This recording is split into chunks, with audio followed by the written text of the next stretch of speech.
The person who has imprisoned the Tang monk happens to be a gold-nosed, white-furred rodent which has become a spirit. She is also the one who has set up the tablets of Devaraja Li and his son. Since learning of this, the Devaraja has already called up his troops for an expedition against the fiend. I beg the celestial honored one to pardon him. Since the Jade Emperor had already known of this, he at once extended his heaven grace and pardon. Pilgrim turned back his cloudy luminosity to go out of the south heaven gate, where he found the Devaraja, the prince, and the heaven hosts waiting in smart formation. Behold, those divine warriors, in churning wind and fog, received the great sage and then lowered their clouds to descend to Mount Void entrapping. 8 rules and Sha monk with bulging eyes were waiting on the mountain when they saw Pilgrim arriving with the heaven hosts. Bowing to the Devaraja, Idiot said to him, "We've troubled you.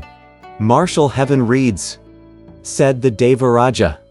"We have something to tell you. We, father and son, may have enjoyed one stick of her incense, but the monster spirit has thereby grown audacious enough to have your master imprisoned.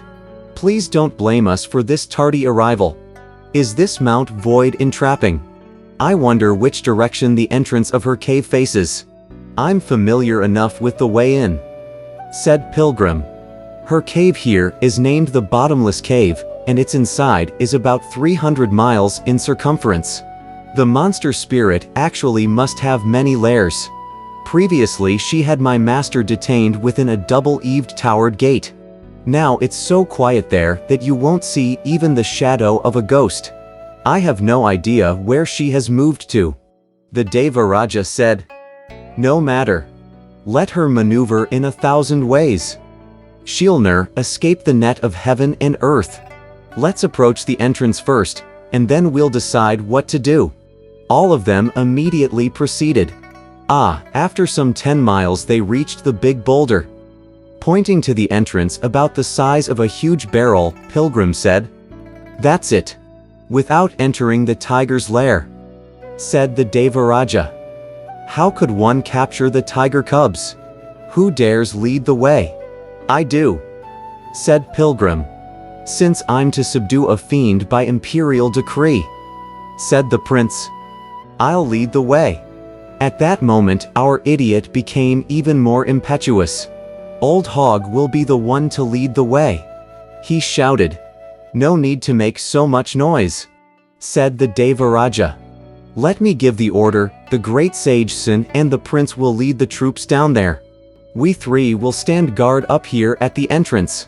We shall coordinate our efforts within and without, so that she will have no route to flee to heaven and no door to enter earth. Only then will we truly show our power." All of them responded with a resounding yes. Look at Pilgrim and the prince. Leading the captains and troops, they slid inside the cave and immediately mounted the cloudy luminosity. As they looked about, it was a fine cave indeed. The sun and moon's familiar orbs shine on the same mountains and streams.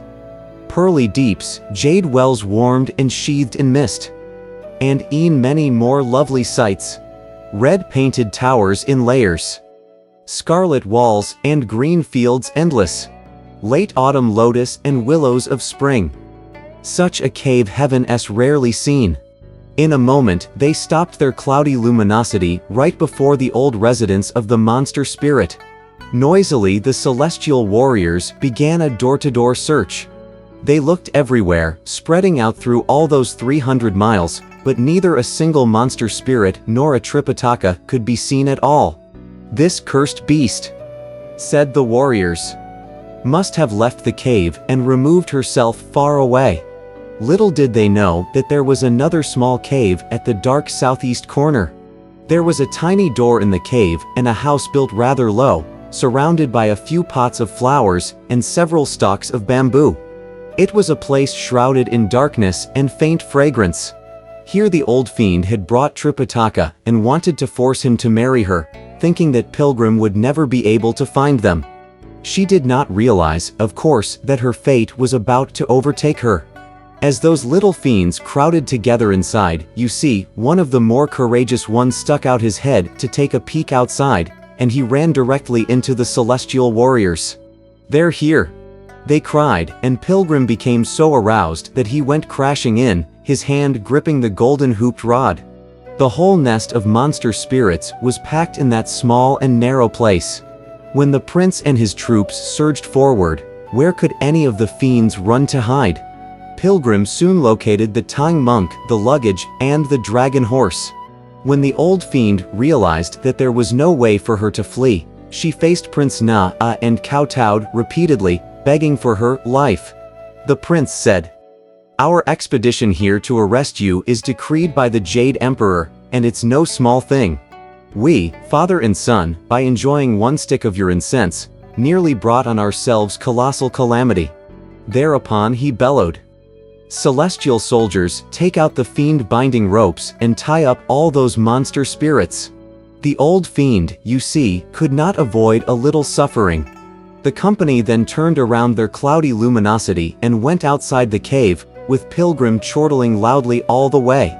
The Devaraja left his post at the entrance to meet Pilgrim, saying, "This time you've seen your master." "Thank you. Thank you," replied Pilgrim, and at once led Tripitaka to bow to thank the Devaraja and the prince. Shamunk and 8 Rules would have liked very much to hack the old spirit into tiny pieces, but the Devaraja said, since she was arrested by imperial decree, she should not be easily disposed of. We have yet to return to make a report to the throne. So the Devaraja and the third prince led the divine warriors and celestial soldiers to guard the monster spirit and take her back to face judgment before heaven's tribunal. Meanwhile, Pilgrim and Shamunk scurried around the Tang monk to pack as 8 Rules steadied the horse for him to mount. They headed for the main road together. Thus it is that the silk threads are sundered to dry the golden sea. The jade lock's broken, and he leaves the bird cage.